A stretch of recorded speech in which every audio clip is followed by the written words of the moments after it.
What's cracking, people? Angelic Mayhem here, and welcome to Today in Gaming, your source for all the news from the video game industry. Today is Tuesday, August the 19th, 2014, and here's everything I've got for you. Today is Game Release Day, which means that I'm going to tell you about all the games that came out this afternoon.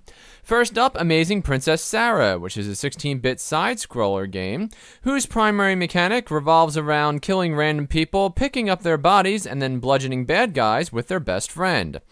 It's probably the most vanilla side-scroller you've ever seen, with clearly the most expensive part of the game development being the cover illustration, which is of a woman whose bosom is so large and shiny, if you saw it from Earth, you would launch a spaceship to tow it away before it caused an apocalypse. Next up, Shangui, S-H-A-N-G-U-I. An absurd, pornographic indie manga JRPG title, where the developers were so perverse that they wasted all of the space on the Steam page normally reserved for the description of the game with a clumsy double entendre about the main character's, quote, sweet osmanthus, which is a flower, and a veiled reference to her anatomy. You'll see that I used some of their art in the background, but had to reverse it in order to cover up the naughty bits of the girl on the right. Also out today, Chess 2 The Sequel, which proves that the gaming community is following the Hollywood obsession with improving upon a classic by buffing the sequel to outrageous heights. Another game that came out today was one that I played while it was still in beta. It's called The Golf Club. Basically, it's a 3D golfing simulator where you obviously are a golfer and you get to play around on various courses. It comes packed with the world's most annoying announcer and a 3D course editor that bears the name of Greg Norman because the developers just couldn't help themselves. If you're looking for something a little scarier, Five Nights at Freddy's is a point-and-click horror simulation game where you play as a bear who looks like Pooh but swings like Chucky. Then we got a double dose of early access. Invisible Ink is XCOM meets Omerta City of Gangsters meets Spy vs. Spy. And Dizzle, which is an early access free-to-play game where you are a robotic cyborg chasing down people who run out of ammunition and then hacking them to death with recycled parts from a crop combine. In addition to all the games that came out today, Mega Coin Squad is a game that came out last week. They just released a patch that now allows the game to be equally unenjoyed by lefties who are using the keyboard.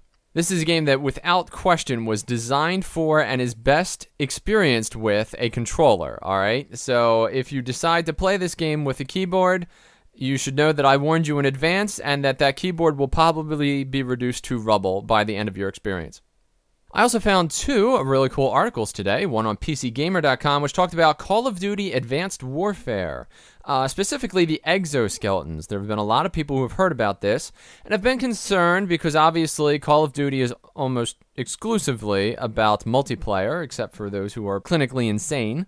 But in theory, the exoskeleton gives you the opportunity to jump to enormous heights or run very quickly, so on and so forth, as you might expect, turning you into a super trooper. Well, PC Gamer actually went out and asked them about the situation because so many people were concerned, and it turns out that there are going to be 3 game modes in the game. The first one's going to be your traditional humans versus humans multiplayer. The second one will be the cyborg frag bait that I just discussed to you, and then the third one was, quote, unnamed. Now, we're pretty sure that that's going to be just the zombie modes that you pick up in any other copy of Call of Duty. Anyway, it's a really good article. You should check it out. The other article that I found was a Polygon article about Battlefield Hardline. Now, as you may or may not know, Battlefield Hardline has been returned to the drawing board because it was originally designed to be a cops versus robbers game, except it wasn't a cops versus robbers game. It was an army versus army game. And so Chris Plante, who wrote the article, he goes into depth about what exactly happened there and about how it wasn't a very good police versus robbers game and what they're going to have to do to recover. I personally think that they're going to need to fire someone. That's going to be the end of the show. Thank you for watching this episode of Today in Gaming. If you're a dev with some video game news, a distributor with a press release, or a viewer with a question, shoot me an email at heymayhemvideos@gmail.com, or you can hit me up on Twitter at AngelicMayhem. That's Angelic with a K. In the meantime, if you enjoyed this video, click the like button, share it with your friends, and subscribe to my YouTube channel for more content like this in the future. I'm Angelic Mayhem, and I'll see you next time.